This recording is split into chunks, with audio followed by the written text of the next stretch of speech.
ओम श्री साई राम। भगवान श्री सत्य साई बाबा के 7 वर्ष जन्म उत्सव पर कोटि कोटि नमन के साथ आज श्री सत्य साई बाबा के आत्मचिंतन और आलोचना विषयक उद्देश्य से जुड़ी एक सच्ची घटना प्रस्तुत है। भगवान श्री सत्य साई बाबा की सच्ची लीला आत्मचिंतन की शक्ति।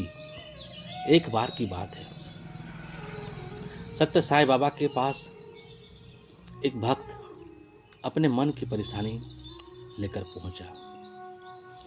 वो अक्सर दूसरों की कमियां और गलतियों पर ध्यान देता था, उनकी आलोचना करता था और आपको भी ये कहता था कि किसकी क्या बुराई है।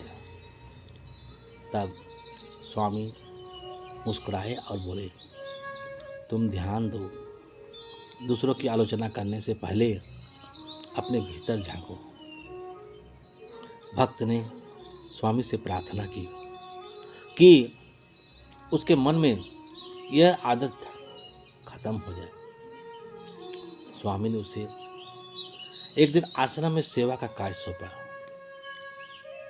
और उसके साथ और कई लोग भी सेवा कर रहे थे।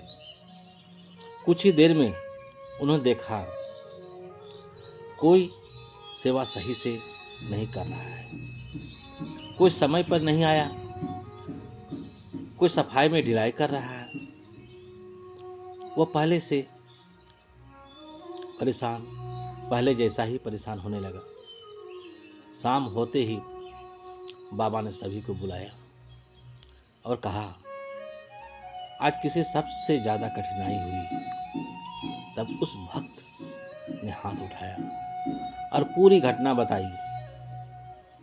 स्वामी ने प्रेम पूर्वक कहा, तुम्हारे भीतर असली परेशानी आलोचना की आदत है। यदि आज तुम केवल खुद की सेवा पर ध्यान देते, खुद अच्छा से सेवा करते, तो मन शांत रहता। जब भी तुम्हें किसी की कमियां दिखे, उस समय अपनी आत्मा से प्रश्न करो, क्या मैं स्वयं पूर्ण हूं? क्या मेरे भीतर कोई गलती नहीं? यहीं से सुधार का शुरुआत होती है।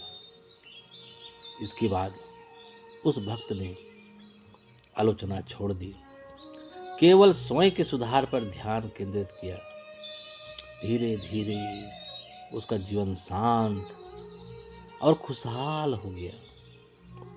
यही है भगवान श्री सत्य साई की लीला, जिसमें वे अपने उपदेशों के माध्यम से भक्तों का आत्मिक रूपांतर कर देते हैं।